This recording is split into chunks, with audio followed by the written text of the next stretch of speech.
Bonjour et bienvenue sur le podcast Lune. Je suis Chloé, professeure de yoga et créatrice de séances et de rituels en ligne sous le nom de Yoga Lune. Je suis passionnée par tout ce qui touche au développement personnel et spirituel, les sagesses ancestrales mais aussi la spiritualité moderne, et j'ai eu donc envie de créer ce podcast afin de partager avec vous tous ces sujets à réflexion, tous ces outils qui nous aident à avancer sur le chemin vers nous-mêmes, vers notre paix intérieure et notre plein potentiel, mais aussi à honorer le mystère et mettre un peu plus de sacré et de magie dans nos vies. Alors c'est parti! Aujourd'hui, dans ce tout premier épisode, j'avais envie d'aborder avec vous la notion de « je ne suis pas mes pensées ». C'est une notion, une affirmation que j'ai rencontrée personnellement sur mon chemin il y a presque 7 ans déjà, et elle a profondément changé ma vie. On peut affirmer que j'ai des pensées, qu'elles me traversent, que certaines pensées me rendent joyeuse, certaines pensées me rendent triste, certaines pensées me font du bien. En général, c'est plutôt l'inverse. Mais en fait, ces pensées-là, elles ne sont pas déjà fondamentalement vraies. C'est pas parce qu'on les pense qu'elles sont la vérité, la réalité.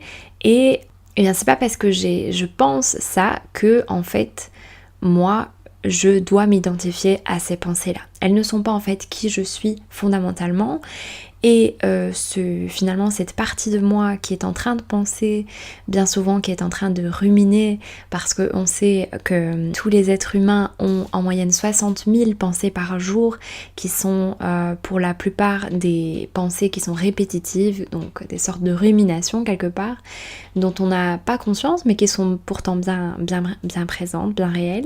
Or en fait, cette partie de nous qui est tout le temps en train de penser, qui est dans un automatisme de pensée, c'est pas vraiment nous.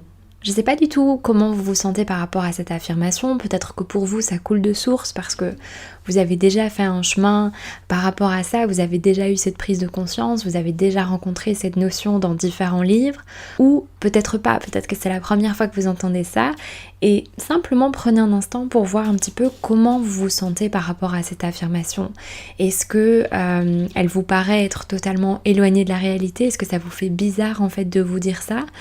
Ou est-ce que c'est plutôt une affirmation qui vous fait du bien, qui vous apaise d'une certaine manière? Ou est-ce que vous êtes en chemin par rapport à ça, que vous n'avez pas trop d'avis sur la question et que vous trouvez ça un petit peu bizarre ou un petit peu logique ou un petit peu un mélange de tout ça?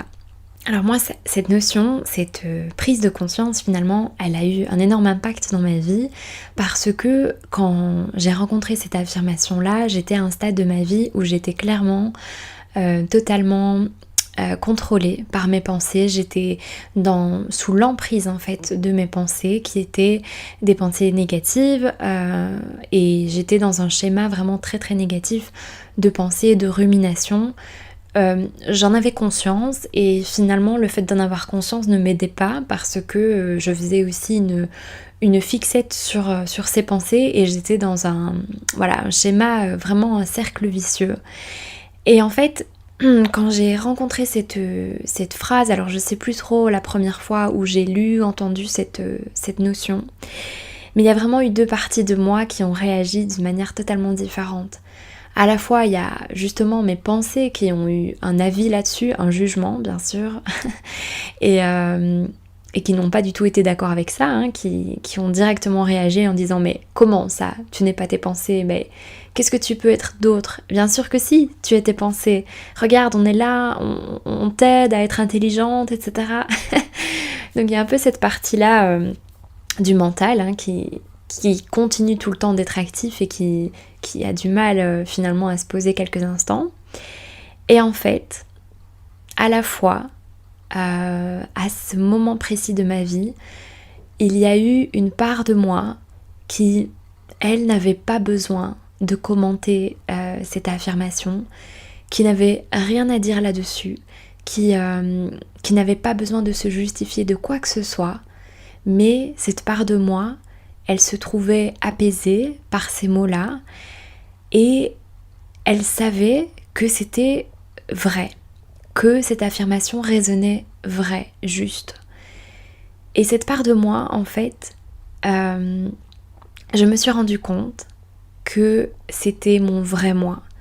C'était ce qu'on appelle beaucoup lorsqu'on fait de la méditation, lorsqu'on commence à faire ce chemin en fait sur cette voie spirituelle, c'est ce qu'on appelle en fait cette position de l'observateur. C'est prendre un peu du recul en fait par rapport à nos pensées, par rapport à nos schémas répétitifs et automatiques. Et en fait, dès qu'on prend un peu de recul, cette position d'observateur, elle n'est pas dans le jugement, parce que alors ça reste du même stade, ça reste dans le mental, ça reste des pensées qui s'ajoutent aux pensées. Mais cette position d'observateur, d'observatrice, c'est en fait cette part de nous qui arrive à prendre un petit peu d'espace par rapport aux événements ou par rapport aux pensées justement ou par rapport aux émotions même. C'est cet espace en fait, vous voyez, juste cet espace qui fait déjà du bien. Et c'est un espace qui est dans la bienveillance, dans la douceur. Pour moi, c'est tout ce travail personnel, il démarre de la bienveillance, de la douceur. À mon avis, à moi, tout ce chemin personnel, spirituel, c'est en fait d'apprendre à se relier davantage à ce qui est vraiment nous. Et bien sûr, ça se traduit pas en un podcast, ni en une phrase, parce que ça se traduit pas spécialement avec des mots, et pourtant on va beaucoup parler de ça dans tout le long de ce podcast. Finalement, qu'est-ce qui est nous ? On va essayer de définir, de poser des mots là-dessus, d'aller à la rencontre de nous dans différentes parties de nos vies, etc. Mais à mon sens, en tout cas, ça commence dès qu'on ramène un petit peu de bienveillance, dès qu'on ramène un petit peu d'amour. Voilà, c'est ça qui change la vie. Parce que, en réalité, cette prise de conscience de je ne suis pas mes pensées, c'est ça en fait. Il y a plusieurs manières de le vivre, mais quand on est dans une résistance et de dire ah non, je suis pas mes pensées, je les aime pas, en fait ça ne nous aide pas à grandir, ça ne nous fait pas du bien.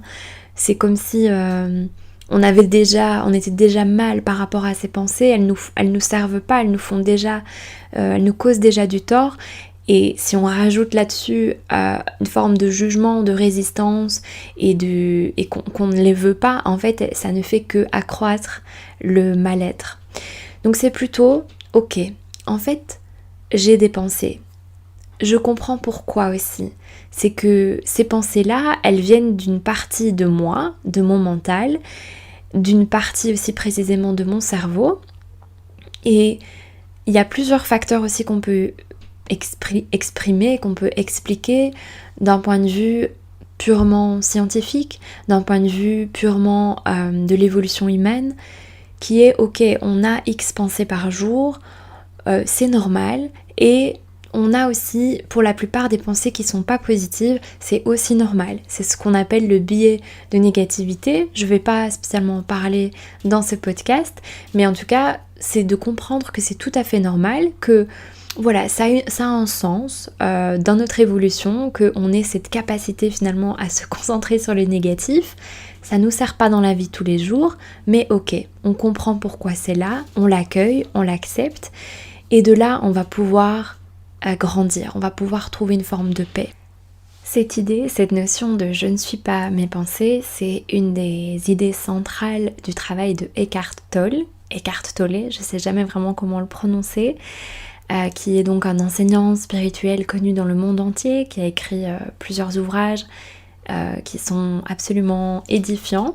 C'est vraiment une des idées centrales de son approche et de sa spiritualité, de sa philosophie. Et selon lui, cette identification au mental et à nos pensées, c'est vraiment la plus grande source de souffrance pour l'être humain. C'est une illusion, et cette illusion nous fait souffrir parce qu'on croit être cette partie de nous et qu'en fait on n'est pas ça.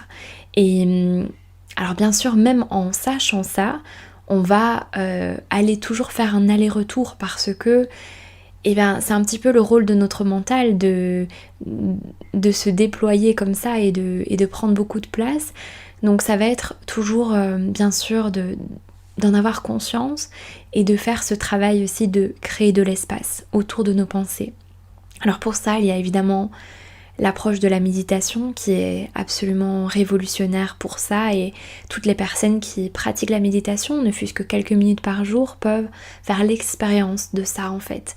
La méditation nous permet de faire cette expérience de observer nos pensées avec bienveillance, dans le non-jugement, et finalement de s'exercer, parce qu'il s'agit bien vraiment d'un exercice. Plus on va le faire, plus on va aller créer cet espace autour de nos pensées, et cet espace simplement il nous relie à une autre part de nous qui est davantage nous-mêmes. Ça peut être aussi bien sûr au travers du yoga, parce que en yoga on va également aller créer de l'espace, et ça va être à travers la concentration sur notre souffle, sur notre corps aussi, donc c'est exactement le même principe finalement que pour la méditation. Et d'ailleurs dans la philosophie du yoga on retrouve cette idée, cette conception également dans un des ouvrages références de la philosophie du yoga, les Yoga Sutras de Patanjali. On retrouve vraiment cette idée au tout début de l'ouvrage, et c'est vraiment quelque chose qui va baigner tout cet enseignement-là. C'est que en fait le but du yoga serait vraiment l'arrêt des fluctuations des pensées automatiques du mental. Donc là on est vraiment dans le même esprit. Selon Patanjali, dans les Yoga Sutras, c'est le fait que l'être humain est dans une forme d'illusion à nouveau à travers le mental, dans cette identification mentale, et que finalement toute la pratique du yoga, le but ça va être en fait de ne plus s'identifier à ce mental et de pouvoir aller contacter notre vrai soi. Alors évidemment le vrai soi il porte plusieurs noms selon tous les ouvrages, les philosophies, les pensées. Ça peut être la source, ça peut être l'être, ça peut être le soi, ça peut être le soi supérieur ou le mental supérieur, ça peut être le cœur, ça peut être l'âme, voilà, ça peut être un petit peu tout ça, le divin intérieur, vraiment, il y a encore d'autres termes, hein. Et ça va être à chacun de poser le terme qui lui parle, parce qu'au final je crois sincèrement qu'on parle juste tous de la même chose. C'est qu'une question finalement de mots, de nomination, mais ce qui va surtout nous relier les uns avec les autres, c'est de faire cette expérience. Et finalement peu importe comment on l'appelle, quand on a touché du doigt cette expérience de ressentir profondément notre être profond, eh bien on sait de quoi on parle tout simplement. Ça va être souvent un aller-retour, et c'est tout à fait ok, c'est tout à fait normal que même en sachant cela, on va retomber malgré soi dans des périodes où on va être à nouveau sous l'emprise de nos pensées. Mais ce qui est important de comprendre, c'est qu'en fait les pensées, elles ne nous maîtrisent que parce qu'on les laisse nous maîtriser, que parce qu'on oublie en fait qu'elles ne sont qu'un outil pour nous, à notre être en fait, de reprendre à chaque fois finalement le contrôle de la situation. Et reprendre le contrôle, ça veut pas dire qu'on peut tout contrôler en soi, bien sûr, sinon ça se saurait si on pouvait allumer les pensées et les éteindre. Mais c'est simplement déjà à chaque fois de reprendre conscience de ça en fait, que ok, j'ai ces pensées mais elles ne me définissent pas, elles ne disent pas spécialement automatiquement la vérité, et je n'ai pas besoin de leur donner autant de poids, parce qu'en fait c'est juste ça qui nous rend la vie compliquée, c'est que souvent on leur donne trop d'importance, on leur donne trop de crédit, on leur fait trop confiance en fait, alors qu'elles sont juste là en fait dans un but préventif, qu'elles sont juste là pour nous mettre au courant d'un certain danger, qu'elles sont juste là pour nous dire ah mais est-ce que t'as fait attention à ceci, cela et tatata. En fait elles font que des projections parce que ça part d'une peur, d'un potentiel danger. Tout ça c'est évidemment souvent totalement illusoire, et c'est l'imagination qui part dans tous les sens. C'est aussi de comprendre que finalement toutes ces pensées-là qui font des projections pour le futur et qui sont source d'anxiété, elles viennent de notre passé. Or notre passé il est passé. Donc ça va être aussi à nous à chaque fois de revenir dans l'instant présent, de savoir que il n'y a que l'instant présent qui compte, mais ça on en reparlera aussi. Mais en tout cas de faire ce travail de ne plus leur donner autant d'importance, de ne pas les prendre autant au sérieux. Ça ne sont que des pensées qui sont le résultat de certains conditionnements de notre enfance, de notre éducation, de la société dans laquelle on vit. Et notre cerveau, notre mental, il est très bien conçu, donc il réagit énormément à tout ça et il crée de toutes pièces des scénarios et des histoires absolument incroyables.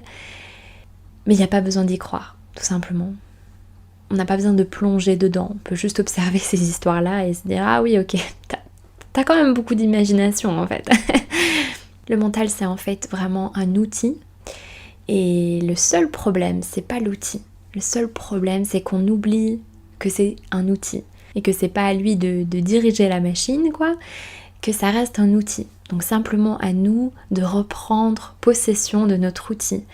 Et ce qui est merveilleux, bien sûr, j'ai envie de vraiment vous le dire aussi avec cet épisode, même si on va pas développer ça aujourd'hui, mais c'est qu'on peut faire de son mental un ami. On peut en faire un outil de joie plutôt qu'un outil de désespoir et de malheur, vraiment. Donc ça va demander évidemment de l'exercice, de transformer en fait notre utilisation du mental. Donc ça fait partie du développement personnel et c'est passionnant. On peut bien sûr modifier nos pensées. Ça aussi c'est tout à fait possible. On a notre cerveau qui dispose de ce qu'on appelle une neuroplasticité, c'est-à-dire qu'on peut transformer nos connexions neuronales. Donc ça c'est aussi incroyable, ça veut dire qu'on n'est jamais en fait prisonnier de tout ça. On peut vraiment renverser tout ça à son avantage, en faire nos outils. Et ça démarre simplement de cette prise de conscience que, ok, ce sont des outils. Là pour le moment ils sont un petit peu pas trop bien utilisés, ils ont repris un petit peu trop le contrôle de ma vie, etc. Je les observe avec amour, je prends conscience de tout ça, et là déjà il y a un espace qui s'ouvre, et après au fur et à mesure, avec du temps, avec de la pratique, avec de l'amour, je vais pouvoir transformer tout ça en moi, en me prenant par la main, avec bienveillance. C'est vraiment ça qui est important. Mais simplement de savoir ça, ça change la vie. Je ne suis pas des pensées. J'ai des pensées. Elles peuvent me servir, elles peuvent me desservir. Mais en fait, moi, je suis quelque chose de plus profond que ça, de plus grand que ça.